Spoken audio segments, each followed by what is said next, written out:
Um dos melhores filmes do mundo, com duração exata de 2 horas e 55 minutos de filme, com o personagem mais cabuloso da Terra, do cinema já feito da face da Terra. O Poderoso Chefão. Mas é uma pena que nem todos saibam interpretar os detalhes do filme, nem toda a arte por trás, e bom, é por isso que eu tô aqui.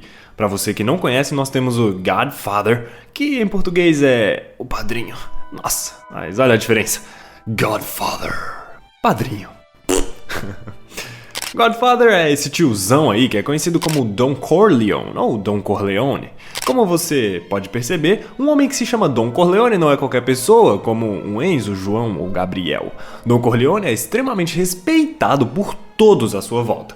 Conhecido como um homem generoso, que cumpre o que fala e se importa com a sua família. Bom, pelo menos na cabeça dele e de alguns viewers também. Mas calma, ó, tá vendo esse cara aí? Ele é o Américo Buonasera. Ele é um agente funerário que faz um discursinho impactante. A história já começa numa cabulosidade tamanha. O que acontece é que a sua linda filhinha sofreu uma tentativa de violação, se é que você me entende. Isso do próprio namorado e dos amigos dele. A garota resistiu à violência e foi brutalmente espancada por eles. Sua filha ficou completamente desfigurada e Buonasera, como qualquer pai, no mínimo extremamente boladaço, chorou no hospital ao ver a sua filha linda naquelas condições. Pois é, homens, nós temos o dever de proteger os indefesos. Sabe que se alguma coisa acontecer com a sua filha, a sua irmã, a sua mãe, seja lá o que for, se você poderia ter evitado, a culpa é sua. Buonasera, que por curiosidade também significa boa noite em italiano, sempre acreditou na América, por isso ele fez toda a sua vida ali.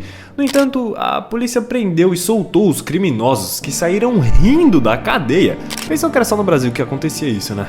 Bom, eu também. Agora, Buonasera, bolado, tá em outro lugar falando, e o seu rosto tá parcialmente nas sombras, e nós vemos apenas o brilho do seu olhar. Isso porque ele fala com um homem que exige muito respeito. E você lembra de quem eu falei que era extremamente respeitado? Pois é, mas uma das partes mais legais do filme é essa, se liga. I went to the police like a good American. These two boys were brought to trial. The judge sentenced them to 3 years in prison with suspended sentence. They went free that very day. I stood in the courtroom like a fool. O que acontece é que Buonasera foi primeiro na polícia, mas a polícia não resolveu, então ele foi até o Don Corleone. Dom, percebendo isso, pergunta: We've known each other many years, but this is the first time you ever came to me for counsel or for help. I can't remember the last time that you invited me to your house for a cup of coffee, even though my wife is godmother to your only child. But let's be frank, you never wanted my friendship. You were afraid to be in my debt. Acontece é que se você pedir uma ajuda pra máfia, você também fica devendo um favorzinho pequenininho pra eles. E eu não sei você, mas eu não ia querer dever favor nenhum pra máfia. Então é só aparecer o Corleone que nós já temos a nossa primeira lição. 1. Ninguém gosta de não ser a primeira opção. Isso é levado como um desrespeito. Isso é duvidar da capacidade da outra pessoa de resolver o problema. Mas, de qualquer forma, Buonasera põe os seus valores morais de lado. Dom aceita ajudá-lo e Buonasera beija a mão de Don Corleone, assim, devendo um favor para ele. Don Corleone também avisa que algum dia ele pode cobrar esse favor, hein? Assim que Buonasera sai, Corleone avisa a Clemenza, que é um dos seus empregados, para cuidar desse serviço aí. Enquanto isso, acontece a cerimônia de casamento de Connie, a filha de Don Corleone. A festa tá animada, muita gente tá comendo, bebendo, dançando e feliz da vida.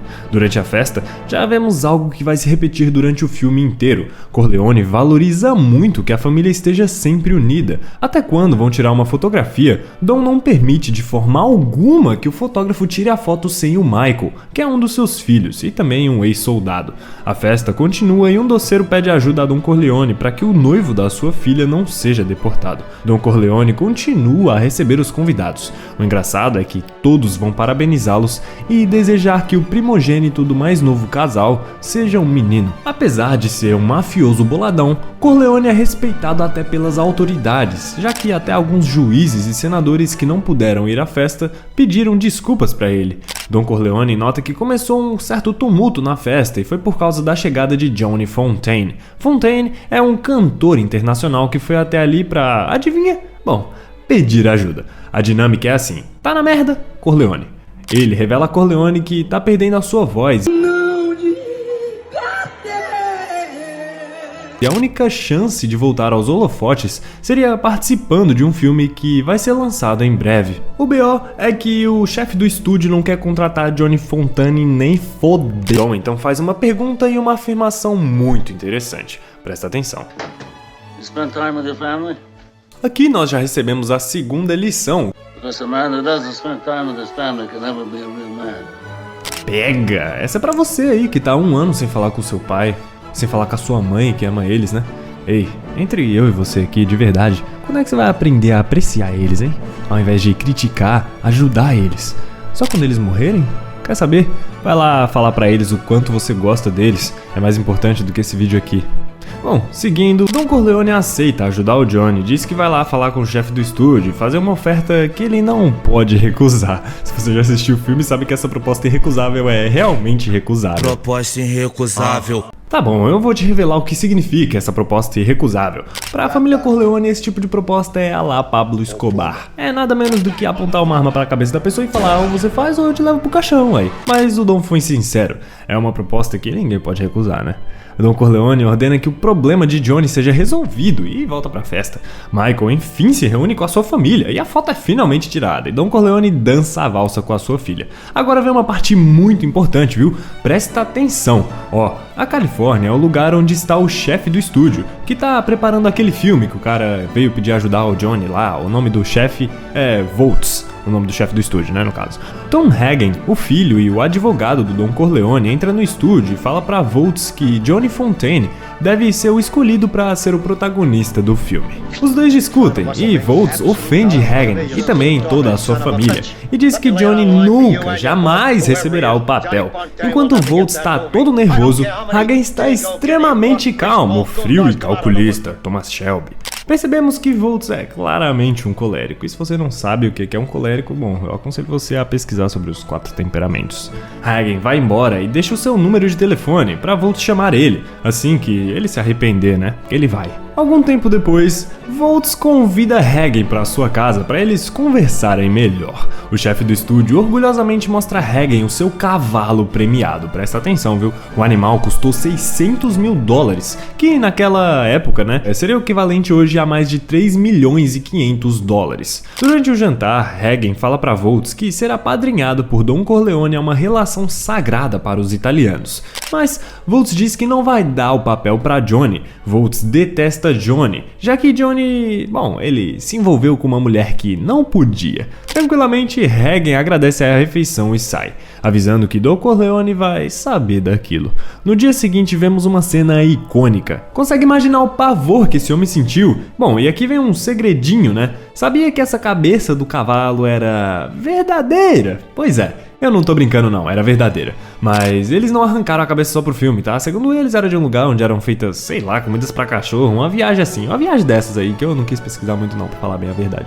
Em Nova York, Don Corleone, o mandante de tudo, já planejava a sua próxima jogada. O turco, um homem que pertence à família Tattaglia, é um enorme traficante. Ele quer se juntar a Corleone, unir as famílias pra Tattaglia pra vender, né, Coca-Cola, né, tá ligado? Porque era esse tipo de negócio aí que tava bombando na época, né, e também ele seria protegido e teria todos os acessos aos políticos de estimação do Don Corleone. Don Corleone analisa a proposta e chega à conclusão de que isso vai prejudicar os seus negócios. É muito perigoso esse mercado, mas durante a conversa Sonny fala o que não deveria. Are you telling me that the Tattaglia guarantee our investment? Bom, isso foi suficiente para os bandidos entenderem muita coisa sobre Sonny, que parece que aceitaria o acordo, diferente do pai. Ele deseja boa sorte ao turco, mas nega a união das famílias Corleone e Tattaglia. Depois do turco ir embora, Corleone dá uma puxada de orelha no Sonny. What's the matter with you? I think your brain is going soft. From all that comedy you're playing with that young girl. Never tell anybody outside the family what you're thinking again. Essa já é a nossa próxima lição. Nunca revele o que tá pensando pros seus inimigos. Falando como se você estivesse na máfia, né? O turco não gostou nada do não do Don Corleone. Esperto, Don Corleone sabe que o turco não gostou. Ele então chama Luca Brasi, o mesmo carinha do jogo do Poderoso Chefão, icônico no PS2, que é um capanga fiel, e manda ele espionar o turco. O Brasi vai até os Tattaglia, fingindo que tem a intenção de trair os Corleone. No entanto, enquanto o Brasi enganava a família Tattaglia, a própria família também enganava ele. Eles sabiam o tempo todo que aquilo não era verdade, que Brasi era fiel aos Corleone e estava ali para espionar ele. Então a família Tattaglia tira a vida de Brasi, de uma forma icônica também. Enquanto isso, Don Corleone vai comprar algumas frutas e pede para Fredo, seu filho, esperar no carro. Enquanto volta pro carro com uma sacola cheia de frutas, e um segredinho que poucos sabem também é que, por pura coincidência, eles sempre colocam quando aparece uma laranja, é porque alguém vai morrer, né? Todas as vezes do filme é isso daí. E aí o que acontece é que Don Corleone é atacado, meu parceiro. Vários tiros são disparados e ele é atingido pelas costas. Don Corleone cai no chão, inconsciente, e Fredo chora sobre o corpo do seu pai. Michael e Kay Adams, sua namorada, saem do cinema. Michael, o filho do Don, e a Kay Adams, sua namorada, saem do cinema. E Michael vê a manchete principal, que diz: Don Corleone possivelmente assassinado. Ele liga para saber sobre as notícias do pai e o Sonny, seu irmão, conta que a situação de Don Corleone é grave. Em casa, Sonny e a sua esposa Sandra estão apreensivos. A situação é feia. E agora, o Hagen, o filho do Corleone, foi pego pelo turco, que fala que Corleone estava ficando velho e fazendo as escolhas erradas. O turco libera Hagen e manda ele falar com Sonny para fecharem o acordo. Lembra daquela fala durante a negociação? Pois é, parece que aquilo foi um estopim para gerar tudo isso. Agora que o Dom possivelmente partiu, no entanto, o turco fica irado quando descobre que, mesmo tendo levado 5 tiros, Don Corleone ainda está vivo. Pois é, o homem é imorrível. Com o pai no hospital, os irmãos Corleone se reúnem para discutir o que será feito caso Don Corleone não sobreviva. E Hagen fala que, se ele partir, é melhor fechar um acordo com a família Tattaglia para evitar uma guerra, o que seria bem pior. Os irmãos recebem um peixe. Esse é um recado que o Luca Brasi virou comida de peixe. Faleceu. Os ânimos de todos estão à flor da pele e um dos seus irmãos está agindo de uma forma muito suspeita. Pauli, outro filho do Corleone, estava sumido durante todo o ataque a Corleone e Sonny desconfia dele. Pauli, aquele que todos acham que é o traidor da família, tá nervoso na cena seguinte. Ele tá no banco do motorista de um carro. Rocco, um dos capangas, tá no banco de trás e Clemenza se senta ao seu lado no banco do passageiro. O carro acelera e os três vão às compras. Pauli tá inquieto, olhando para os lados. Ele sabe que o dele tá na reta. Durante o trajeto, eles vão jogando conversa fora até que Clemenza sai do carro pra dar uma mijadona, né? Quem nunca? O homem que tá no banco de trás simplesmente dispara na cabeça de Pauli 3 vezes, que é pra não ter dúvida, né? Clemenza volta, fala pro homem deixar a arma e pegar o cannoli, que são os docinhos. Sua esposa tinha mandado ele não esquecer disso, e foi o que ele fez. Olha o sangue frio pra lembrar de doces e depois tirar uma vida de uma pessoa, né? O bagulho é doido. E enquanto a família Corleone almoça, Sonny chega, pergunta de Pauli e Clemenza diz que já foi resolvido. Michael decide ir pro hospital ver o pai. Assim que ele entra, ele nota que o lugar tá vazio. Preocupado, ele começa a correr pelos corredores, para num quarto com o número 2 e quando abre a porta, Don Corleone está deitado, desacordado. Uma enfermeira surge e Michael pergunta onde que estão os guardas que deveriam estar vigiando Don Corleone. A enfermeira diz que os policiais mandaram eles embora há alguns 10 minutos mais ou menos. Michael sabe que isso é uma armadilha para acabar de vez com a vida de Don Corleone. Ele liga para Sonny, desesperado, e em seguida muda Corleone de quarto. Escondido, Michael observa um homem entrar no hospital, pensando que é um dos criminosos, mas na verdade ele é aliado de Don Corleone, e Michael tem uma ideia genial. Michael vai até seu pai, que tá semi-consciente, diz que vai cuidar dele e beija sua mão. Don Corleone, claro, muito feliz pelo cuidado do filho, né? O pai cuidou tão bem. Ô, filha da porra de uma moto aqui, mano. Olha, eu fico até emocionado com o filho honrando o pai, olha que coisa linda. Michael e o aliado que acabou de chegar ficam em frente ao hospital, e essa é a ideia. Com as mãos no bolso, como se eles estivessem armados e se passando por guardas. Até parece que vai dar certo, né? Pois é, mas dá. Os dois ficam ali parados, sozinhos e fingindo que tem armas, e quando um carro passa em frente ao hospital, os bandidos vão embora, apesar do outro cara, do aliado, tá cagado de medo, né? Já que eles pensam que tem mais guardas dentro do hospital, né? Eu acho que essa autoconfiança é algo pra se levar pra vida, não é? Você concorda comigo? Deixa seu like aí, viu? A gente vai trazer vários outros filmes boladaços pra você, mas você tem que estar inscrito pra não perder, né, o cabaço. E enquanto você não aprender a materializar a sua gratidão, quando você vê um vídeo bom desse, nada vai acontecer na sua vida não, tá? Você tá achando que você fica regulando like? Isso daí é porque você tem problema de egoísmo. Presta atenção. Tô falando. Continuando, a polícia chega e Michael pergunta quanto o turco tá pagando pra fazerem vista grossa. A resposta do policial é dar um soco no Michael, quebrando seu queixinho. O policial tenta prender o Michael, mas Hagen chega e livra o irmão de ficar atrás das grades. Ninguém quer se meter com a família Corleone, que além de mafiosa tem vários políticos na folha de pagamento. No dia seguinte, a família Corleone se reúne de novo e os novos homens foram contratados para o caso de um novo ataque. Os irmãos estão apreensivos. Sonny quer vingança contra o turco e Hagen diz que eles precisam ser pacientes, já que o ataque do seu pai não foi nada pessoal e que se trata tudo de negócios. E aí os dois discutem. Hagen explica pra Sonny que eles não podem partir pra cima de um policial que quebrou o queixo de Michael. Se eles fizerem isso, a família Corleone vai ser banida. Mas Michael também quer vingança, viu? E após alguns minutos cogitando o que ele vai fazer, ele tem uma ideia. Ele vai marcar um encontro em um local público, porém vai levar uma arma escondida. E então ele vai acabar com o turco e o policial que agrediu ele de uma vez só. Os irmãos ficam em dúvida, mas Michael convence todo mundo, dizendo que isso não é mais sobre negócios. Agora é pessoal. Então fica combinado que assim que o Michael executar o plano, ele vai fugir, pois a família Corleone vai ser atacada por todos. As coisas vão ficar braba mesmo, filho. O encontro é marcado no restaurante Loa, no Bronx.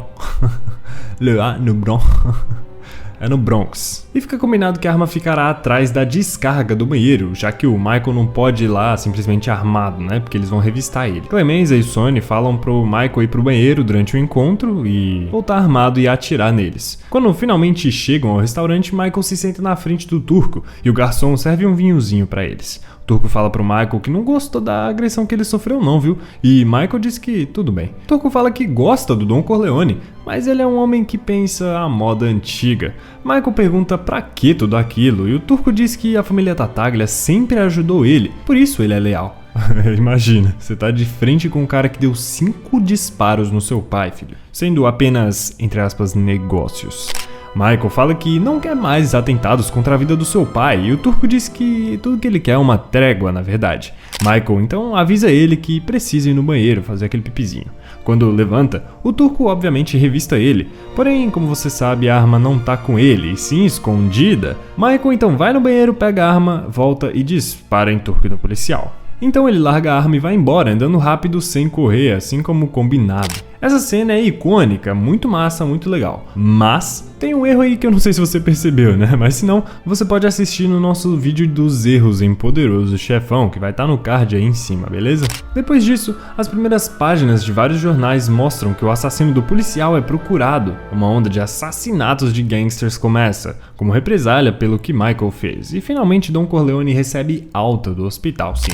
Ele tá vivo, o homem tá vivo. Don Corleone volta pra sua casa, seus filhos contam pra ele tudo o que aconteceu e Hagen também avisa Don que foi Michael quem eliminou o turco e o policial. E, falando bem, foi uma cena bem satisfatória mesmo, aquele vagabundo morrendo. Agora que tá tudo uma loucura, a família Corleone precisa ficar quietinha durante um tempo. E como Michael não pode, dar as caras, ele tá escondido em uma pequena província siciliana, próxima a Corleone, que é uma comuna, um município na Itália, e é real, o nome é Corleone mesmo, viu? Em uma tarde, passam algumas mulheres por Michael, e ele obviamente se interessa por uma. Ela é a Polônia. O pai dela, um velho dono de um bar, fica muito irritado quando ele descobre isso, mas Michael fala que só quer conhecer a moça mesmo, relaxa. Ele convence o pai de Apolônia a permitir o relacionamento e diz que ele não quer desrespeitar ninguém. O velho se acalma, aceita que Michael conhece a sua filha e marca um jantar no domingo. O jantar acontece e e as pessoas se reúnem e Michael é apresentado para Apollonia durante a comemoração. Ele dá para ela uma corrente e os dois ficam juntos. Enquanto Michael tá na paz, voltamos a Nova York para a guerra. Sonny vai para a casa de Connie visitá-la e encontra a irmã com o rosto machucado.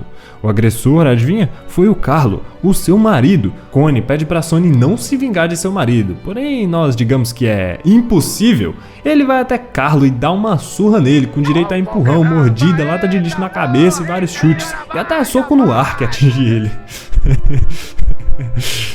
Ai, cara, o Poderoso Chefão é muito bom. Na Sicília, Michael se casa com a Apollonia. Eles festejam, dançam e vão pra lua de mel. Em Nova York, a namorada de Michael procura ele, sem saber que ele já tá casado com outra. O homem é bruto, meu irmão. Após alguns dias daquela agressão, Carlo novamente fica agressivo e parece que ele não aprende a lição. Ele bate em Connie e ameaça tirar a sua vida. Connie liga chorando pra Sonny e pede ajuda. Descontrolado, Sonny vai fazer o que qualquer homem de verdade faria: defender os indefesos, principalmente quando é da família, né?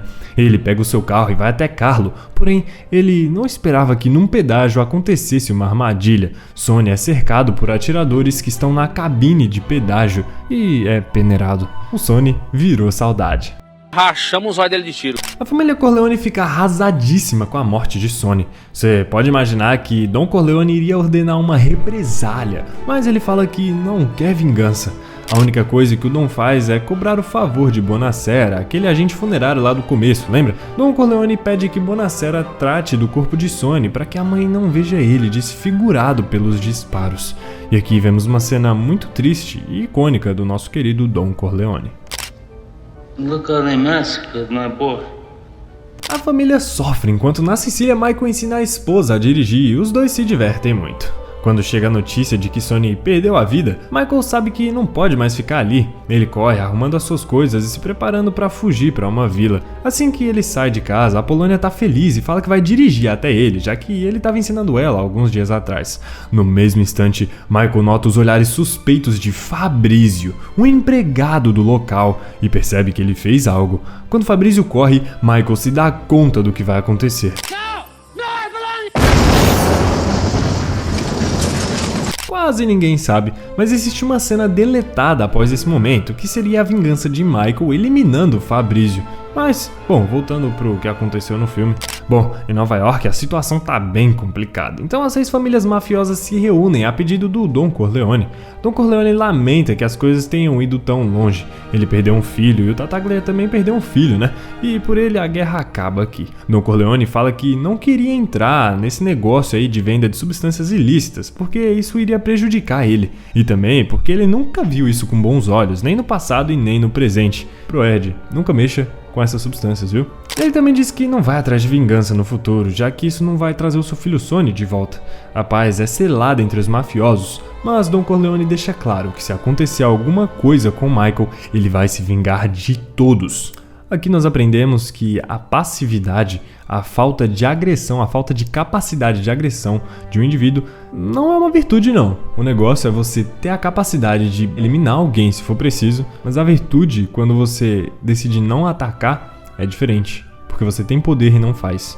Então não adianta nada você ser um homem que não é agressivo, que é um bunda mole, porque isso não é visto com bons olhos, isso é visto como cagão mesmo, que você é cagão. Cagão sem exceção. Michael volta pra Nova York e vai ver, adivinha quem? Kai, a sua antiga namorada. Os dois caminham juntos e ele fala que tá trabalhando pro seu pai que tá doente. Kai fica chateada com Michael, porque ele disse que nunca seria como seu pai. Ela também tá magoada porque ela escreveu várias cartas pra ele e ele nunca respondeu. A verdade é que Michael mentiu bastante pra ela mesmo. Nunca quis ela, mas agora que a Apollonia morreu, bom, ele tá meio sem opção, né? Então, vai você mesmo. Michael então pede ela em casamento e diz que quer consertar tudo, que quer ter filhos com ela e que ama muito ela.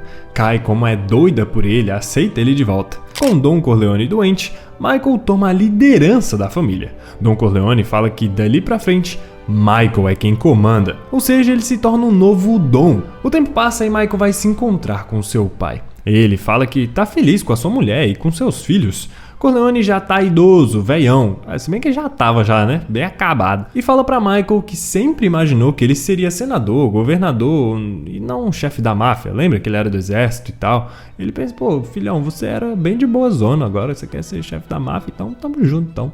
Nesse meio tempo de conversa, Vito Corleone, né, que como eu falei é o real nome dele, avisa pra ele como funcionam as coisas, avisando sobre o perigo que ele tava correndo. Barzini won't move against you first. He'll set up a meeting with someone that you absolutely trust, guaranteeing your safety. And at that meeting, you'll be assassinated. Se liga no pensamento do Don Corleone. Quando ele morresse, ele saberia que Barzini, que é uma das maiores famílias, que eu não citei muito aqui, mas no filme você ouve e vê bastante sobre eles, estariam bem motivados em acabar com o Michael, já que ele era forte e não apoiaria também vender as substâncias ilícitas. Então, Don sabia que ele faria alguma coisa, mas não sabia como. Então eles pensaram juntos que não poderiam deduzir como. Então eles criaram uma armadilha para o Barzini, demonstrando algumas fraquezas não só para as 5 famílias, mas para as pessoas próximas dele mesmo, como o Técio e Clemenza, que gostavam do Don Corleone, mas não tinham nenhum respeito por Michael. Como Barzini invadiu o território de Técio e Clemenza foram incentivados pelo Don e depois por Michael também a não agirem ainda, a ficarem bem quietinhos, prometendo que tudo seria resolvido, mas sem dar muitos detalhes, sem cronograma, sem nada. Ao fazer isso, Vito e Michael sabiam que era apenas uma questão de tempo até que um dos seus capangas, não importava qual, cedesse à pressão do Barzini e traísse Michael. Assim, Barzini o chamaria para conversar e o capanga diria que tem um território seguro. É assim que funciona. Now listen, whoever comes to you with this Barzini meeting, he's a traitor. Aqui começa a mudança de Michael Corleone, que eu falo mais nesse vídeo aqui. Aqui ele tá cumprindo e assumindo seu compromisso como um homem deve fazer. A última cena de Don Corleone é ele brincando com seu neto, filho do Michael. Enquanto se esconde no meio do mato, o mafioso morre. Por fim, após o velório do pai, Michael vai acertar as contas com o Carlo, já que ele sabe que no dia que o Sonny morreu, né?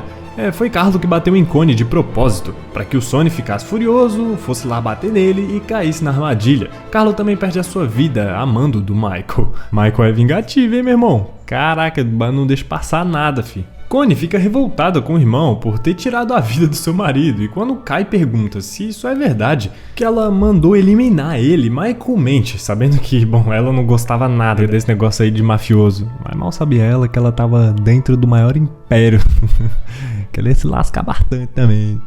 Então Michael mente. E aqui nós temos a primeira surpresa, que Michael, que era o certinho, agora é um cara mentiroso e que se vinga bastante, inclusive. Mostrando que o Michael tá cuidando dos negócios de uma forma diferente. A porta se fecha e Michael é cumprimentado por outros homens, se tornando ele mesmo, oficialmente, o novo Don Corleone. O que salta aos olhos nesse filme com certeza é a lealdade que os membros das famílias têm uns com os outros. O início do filme já mostra isso pra gente, né? Já que o Poderoso Chefão é tratado por padrinho durante todo o filme e tem um controle absoluto sobre tudo. E que uma vez que seja considerado parte da família Corleone, você pode respirar aliviado, já que você tá sob uma proteção de uma das máfias mais respeitadas da Sicília e de Nova York. Porém, você vai ter uma dívida eterna com eles, vai se sentir ansioso porque nunca vai saber quando o Dom vai cobrar o seu favor. O padrinho é chamado de Don Corleone porque Corleone e ele são um só, ele domina toda a comunidade. O elenco é incrível, sem nenhuma atuação ruim, o roteiro é bem escrito e a direção é muito boa, é um clássico, considerado por muitos diretores e roteiristas o filme perfeito. Sim, por isso que ele merece esse status. Esse é o Poderoso Chefão, que foi lançado em 1972. Temos o Poderoso Chefão 2 e 3 também. Se você deseja que eu faça a parte 2, é só comentar aí embaixo parte 2. Se tiver 200 comentários com parte 2, nós vamos fazer. E se você gostaria de ganhar uns 5 mil reais ou mais por mês editando vídeos modernos profissionais, usando um método que me fez aprender em uma semana a editar vídeos no início desse canal aqui, inclusive, que você tá vendo, se inscreva na lista de espera aí embaixo, na descrição ou no comentário fixado. Fica atento aí que os primeiros que comprarem, quando o método estiver disponível, receberão um desconto de 50 reais. Bom, essa foi a minha análise de O Poderoso Chefão The Godfather de 1972. Tamo junto, um abraço, Henrique, câmbio desligo.